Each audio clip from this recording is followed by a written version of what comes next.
ನಮಸ್ಕಾರ ಸ್ನೇಹಿತರೆ, ನಾನು ನನ್ನ ಆಪ್ತ ಮಿತ್ರ ಸಂದೇಶ್ ಕಡೂರ್ ಜೊತೆ ಇದ್ದೀನಿ. ತುಂಬಾ ಸ್ಪೆಷಲ್ ಒಂದು ವಿಷಯ ನಿಮ್ಗೆ ಹೇಳಬೇಕು. ಸಂದೇಶ್, ಏನಾಗ್ತದೆ ಹೇಳೋ? ಈ 3 ವರ್ಷದಿಂದ ನಮ್ದು ಒಂದು ಡಾಕ್ಯುಮೆಂಟ್ರಿ ಇವಾಗ ರಿಲೀಸ್ ಮಾಡ್ತಾ ಇದ್ವಿ. ಈ ಮುಂದಿನ ವಾರ ನೀಲಗಿರೀಸ್ ಬಗ್ಗೆ 18ನೇ ತಾರೀಕು ಶುಕ್ರವಾರ ರಿಲೀಸ್ ಆಗ್ತಾ ಇದೆ. 3 ವರ್ಷದಿಂದ ಥಿಯೇಟರ್ಸ್ ಅಲ್ಲಿ ದೊಡ್ಡ ಸ್ಕ್ರೀನ್ ಅಲ್ಲಿ ಎಲ್ಲರೂ ಬಂದು ನೋಡ್ಬೇಕು. ದಯವಿಟ್ಟು ಇದು ನಮ್ಮ ನೀಲಗಿರೀಸ್ ಎ ಶೇರ್ಡ್ ವಿಲ್ಡರ್ನೆಸ್ ಅಂತ ಡಾಕ್ಯುಮೆಂಟ್ರಿ.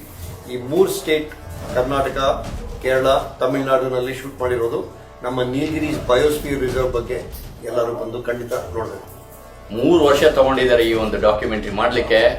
ಸಂದೇಶ್ ಹೇಳ್ದಂಗೆ ಇದು ಥಿಯೇಟರ್ಸ್ ಅಲ್ಲಿ ಬರ್ತಾ ಇದೆ. ನಿಮ್ಮ ಮನೆಯಲ್ಲಿರೋ ಚಿಕ್ಕ ಟಿವಿಯಲ್ಲಿ ನೋಡೋದಲ್ಲ, ದೊಡ್ಡ ಸ್ಕ್ರೀನ್ ಅಲ್ಲಿ ಬರ್ತಾ ಇದೆ. ಬಂದು ನೋಡಿ. ಅದ್ಭುತವಾದ ಒಂದು ಡಾಕ್ಯುಮೆಂಟ್ರಿ. ತುಂಬಾ ಸೂಪರ್ ಶಾರ್ಟ್ಸ್ ಇದಾವೆ. ಮಿಸ್ ಮಾಡ್ಕೋಬೇಡಿ. ನಿಮ್ಮ ಮಕ್ಕಳ ಜೊತೆ ಹೋಗಿ ನೋಡಬೇಕು. ಮುಂದಿನ ಪೀಳಿಗೆಗೆ ನಮಗೆ ಒಳ್ಳೆ ಗಾಳಿ ನೀರು ಬರ್ಬೇಕಂದ್ರೆ ಮಕ್ಕಳು ಅದರ ಬಗ್ಗೆ ತಿಳ್ಕೋಬೇಕು. ನಮ್ಮ ಸಂದೇಶ್ ಸೂಪರ್ ಡಾಕ್ಯುಮೆಂಟ್ರಿ ಮಾಡಿದ್ದಾರೆ. ಮಿಸ್ ಮಾಡದೆ ಶುಕ್ರವಾರ 18ನೇ ತಾರೀಕು ಕರೆಕ್ಟ್ ಎಲ್ಲಾ ಥಿಯೇಟರ್ಸ್ ಅಲ್ಲಿ ಆಲ್ ಓವರ್ ಇಂಡಿಯಾ ನಡೀತಾ ಇದೆ. All the best Sandesh. Thank you.